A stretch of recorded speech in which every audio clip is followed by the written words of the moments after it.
Si vous êtes joueur, que vous aimez les casse-têtes, que vous avez l'habitude de traîner dans les magasins de jeux ou de jouets, vous avez sûrement vu ces petites boîtes un peu étranges avec une bille en façade qui se trouve être des casse-têtes.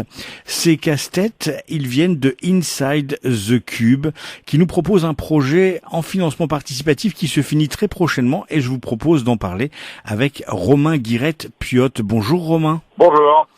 Alors, avant d'évoquer cette campagne qui se finit prochainement et qui est absolument folle avec une sorte de casse-tête labyrinthe dans différents univers, est-ce que vous pouvez nous parler de Inside the Cube? Ouais, bien sûr. Enfin, c'est simple, en fait, on a lancé ça en 2013. Moi, là-bas, je suis pas spécialement un fan de casse-tête, je suis plutôt un joueur de jeux de rôle, jeux de plateau, jeux vidéo. J'aime aussi l'architecture et je sais pas trop exactement d'où m'est venue l'idée, mais j'ai fait un proto, donc une espèce de cube en carton avec une petite balade à l'intérieur avec des plans dessinés.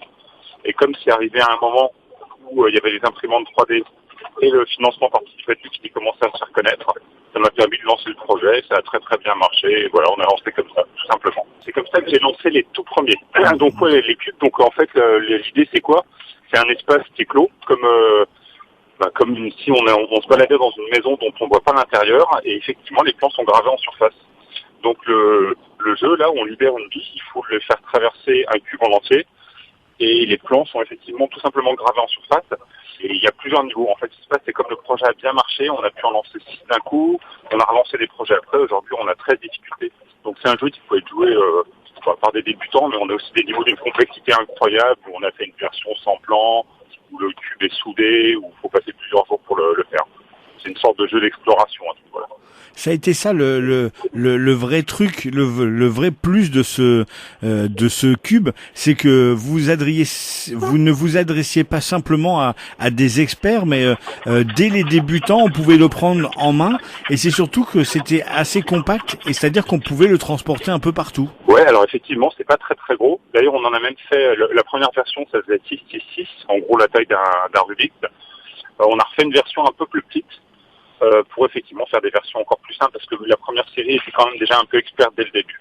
Donc après, on a ressorti des versions plus simples et plus compactes, effectivement. Alors comment ça se passe la modélisation de ces chemins, de ces, parce que on imagine qu'il faut il faut penser à plein de choses et il faut avoir un esprit qui est capable de visualiser la 3D assez rapidement et facilement. Il vaut mieux voir un petit peu dans l'espace, ouais. La création, en fait, ça se fait au début sur papier. Hein. En fonction des modèles, j'ai soit 5 couches, soit 7 couches à dessiner. Et je dessine plan par plan, comme un espèce d'immeuble, en fait, où on dessinerait les plans un par un. Sauf que là, il y a la complexité vient du fait qu'il faut créer un labyrinthe un petit peu compliqué. Donc, on tâtonne, on crée des trucs dans tous les sens. On fait des remontées, des descentes, des passages techniques. Ça vient un petit peu tout seul. Et après la création, ça se fait en 3D avec un logiciel de création 3D. Tout simplement, on met ça en œuvre sur SolidWorks. C'est un gros logiciel qui permet de faire des avions et des chars d'assaut théoriquement, mais qui permet aussi de faire ça. Alors comment est venu le projet un peu fou de ces labyrinthes thématisés que vous proposez en ce moment sur le financement participatif, parce que on reprend un peu la thématique des labyrinthes avec une couche par contre qui est visible et puis une couche qui est invisible, mais vous avez voulu thématiser ces labyrinthes. Ouais.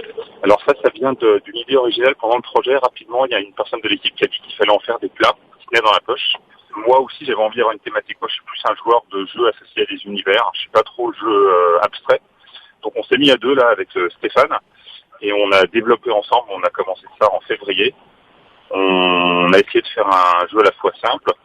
Alors, la visibilité n'est pas venue tout de suite. Hein. Le capot plastique, il est venu au bout d'un mois de réflexion parce qu'on voulait mettre plein de petits détails, quitte à faire un univers. On a des dessins, hein. Je sais pas si vous avez vu, on a des dessins qui vont aller avec les jeux, des très très jolis dessins faits par des super illustrateurs qu'on a trouvés, qui ont accepté de travailler avec nous.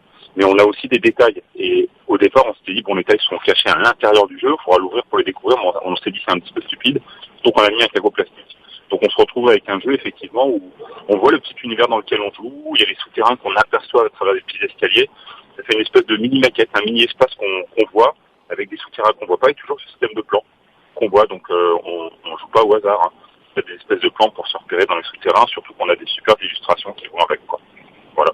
Et vous avez même lancé une sorte de petit, alors je sais pas, on peut appeler ça un petit challenge à ceux qui font de la peinture sur figurine pour prendre ces petits labyrinthes et les peindre. Et ça rend complètement dingue ce que le rendu. Ah ouais, alors ça c'est rigolo. En fait, je m'étais douté en fait que les gens auraient un petit peu envie de les peindre, mais je pensais pas que c'était à ce point-là. On a été rapidement contacté par plein de peintres de figurines. Et bah, naturellement, comme on avait une pré-série de disponibles, on avait commencé la prod il y a une dizaine de jours là. Les premiers sont sortis. On a proposé d'en envoyer à ceux qui nous ont écrit, donc on en a envoyé 10-12 dans la nature. Et on a les premiers retours là qu'on commence à poster sur Facebook. Je sais plus si on a mis sur Twitter. On voit le travail des gens, c'est super impressionnant quoi. Il y en a qui se sont inspirés des illustrations originales, d'autres ont fait autre chose. C'est vraiment marrant. Ouais, c'est très rigolo. L'explosion de l'imprimante 3D, comment vous voyez ça? Est-ce que vous pensiez que ça pouvait, ça allait servir et on allait le voir de plus en plus et que ce n'est que le début peut-être? Ben, en fait, au niveau grand public, je pense qu'il y a peu de gens qui utilisent vraiment. Quelques petits bricoleurs qui se font une pièce de rechange pour un truc ou qui se créent des petites choses dans leur coin. Ce qu'on voit pas, c'est qu'en fait, les imprimantes 3D, elles sont beaucoup utilisées dans l'industrie pour prototyper. Nous, c'est un peu ce qu'on a fait. En fait, on l'a utilisé pour faire les prototypes au départ, montrer sur le crowdfunding à quoi ressemblait le produit final. C'est un outil incroyable. Donc, il y a des gens qui peuvent l'utiliser pour s'amuser. Par exemple, sur notre jeu, il y a des gens qui pourront s'amuser à se faire des niveaux eux-mêmes. Donc, c'est typiquement le cas où on peut s'amuser à se créer un espèce de petit jeu. Mais en règle générale, je pense que c'est surtout l'industrie qui l'emporte en faisant du prototypage pas très cher et très rapide et très simple. Et là, pour ces labyrinthes, vous avez également décidé de mettre des challenges en temps, c'est-à-dire que suivant le temps, vous pouvez faire des compétitions alors en mode solo ou avec plusieurs joueurs qui se passent le labyrinthe de main en main. Pas forcément. Ouais. Alors, la vraie idée, c'est de faire plutôt des battles, puisque moi, je suis plutôt un joueur qui aime bien les jeux qui jouent à plusieurs. Enfin, j'ai beaucoup joué à des jeux où on joue tout seul, mais c'est quand même plus marrant de se battre contre un copain. Donc là, on a poussé en avant le côté challenge, où on prend le même jeu à 2, à 3, à 4, et on essaie de le jouer en même temps, ça c'est rigolo. Et on a mis aussi effectivement des temps de référence, parce que naturellement, sur une taille cube originale, on a des gens qui sont venus nous voir avec des temps. Sur notre site internet, on a des gars qui ont fait des temps, mais incroyables. Donc on a pensé que ça amuserait d'avoir officiellement des temps de référence sur le jeu. Donc nous, on a fait des temps de référence.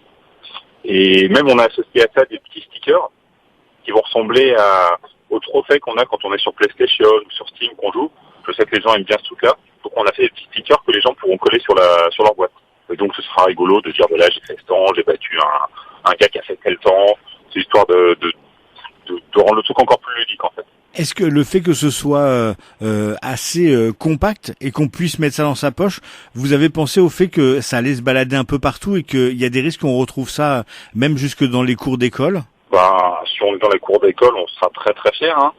Ce serait bien, effectivement. Après, je suis prof moi-même. Donc je vois bien les centres d'intérêt des gamins de 10 à 15 ans sont quand même plutôt, en règle générale, sur le jeu vidéo, sur leur tablette. Hein. Donc il y a le N-Spinner qui est arrivé dans les cours d'école. Des trucs peut-être pour les plus petits qui n'ont pas le droit de se balader avec un téléphone, hein, donc des machins en CM1, CM2. Mais là, je pense que le jeu il est un petit peu trop complexe peut-être pour des enfants aussi jeunes. On ne sait pas encore. Hein. On a fait des premiers tests hier, on était sur le salon Made in France. Et il y a des gamins de 6-7 ans qui arrivaient sans problème. Hein. Donc on ne sait pas ce que ça va devenir en fait. Ouais, à l'origine, on crée surtout les jeux pour nous. Hein. On est des joueurs, ça nous amuse de jouer à ça, quoi. Après, ce que ça devient après, on a tout fait pour que ce soit un jeu accessible, drôle, accessible. Enfin voilà, on a fait notre possible. Maintenant, ce qui va devenir derrière, on ne sait pas trop. Je vous invite à aller voir la page Inside the Cube, une page Facebook qui est très à jour avec des petites vidéos, des photos. Vous allez être impressionné du rendu de ces petites boîtes et ces petits labyrinthes. C'est un projet qui est actuellement sur Ulule. Il ne vous reste plus beaucoup de temps puisque la campagne, au moment où on fait l'enregistrement, il reste 4 jours, ça se finit le 15 novembre à minuit et c'est une campagne qui est très attractive parce que dès 9 €, on peut commencer déjà à avoir un labyrinthe. Ouais, tout à fait. On a le prix public, ce sera 10 €. Plus cher sur Amazon, d'ailleurs on va le mettre à 12. Mais sur Ulule, on l'a mis un peu plus bas. Donc effectivement, les jeux, si on en prend qu'un, c'est à 9 € et c'est dégressif si on en prend plusieurs. Donc c'est intéressant d'acheter là-dessus. Après, ils seront quand même disponibles sur notre site à la suite et dans les boutiques en France. Au mois de décembre, on va en trouver dans certaines boutiques, je pense, si on a le temps. Mais oui, c'est plus intéressant de les prendre tout de suite en crowdfunding, effectivement. Ça s'appelle Inside the Cube avec un Z à The Cube. Vous trouverez forcément la page Facebook qui vous emmènera vers cette page Ulule. Romain Guirec, Piotr, merci beaucoup pour le temps que vous m'avez accordé assez rapidement parce que la campagne se finit donc très prochainement et très bonne continuation à vous. Merci beaucoup, à vous aussi.